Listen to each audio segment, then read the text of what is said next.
আমার সুন্দরী ধরে আরে চমকি চলেছে একা পথে, সঙ্গী হলে দোষ কি তাতে, রাগ করো না সুন্দরী গো, কে রাখলে তুমি আমার চিনো না, আমি তোমার বাবলু বন্ধু, সেই সেই চলে রে, চলে একবার একটা ফোন দেবে না, সেরকম একটা পাখি পেয়েছি। সোহেল পাখি পেয়েছি, আস বন্ধু, বলবো পাইতাছি, খুব ভালো রে, পছন্দ হবে, আজকে জমবো মজা, সবাই মিলে একসাথে মজা করবো। আর বন্ধু কোথায় বিশ্বাস কর, সেরকম একটা জিনিস পাইছি, জমবো মজা, অবশ্যই খুব মজা করবো। বিশ্বাস কর বন্ধু, সেরকম এগুলো তুমি চেহারাটা দেখাতো, দেখা না চলে রে, চলে বস, চলে চলে মামা বস, মুখোশটা দেখা আমার সহ্য হচ্ছে না, খুলে না।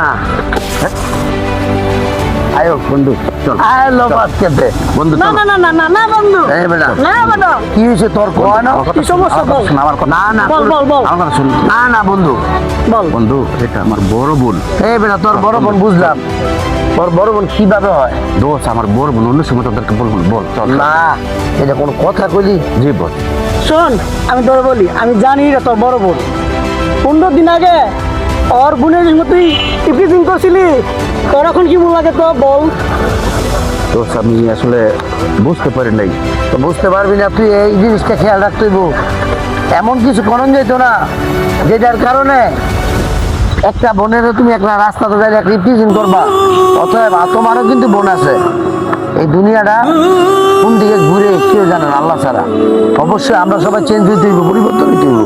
বন্ধু আমি আসলে বুঝতাম পারি না ওই দিন যে তোর বোন ছিল, আজকে আমার বোন। আসলে আমরা সবাই অমানুষ হয়ে যাই 100 বার, ঠিক আছে, অমানুষ হয়ে যাই। আর ইফটিজিং এই জিনিসটা খুব খারাপ, চল আমরা সবাই জি বন্ধু, আমি আর জীবনে ইফটিজিং করব না। ভালো থাকবা।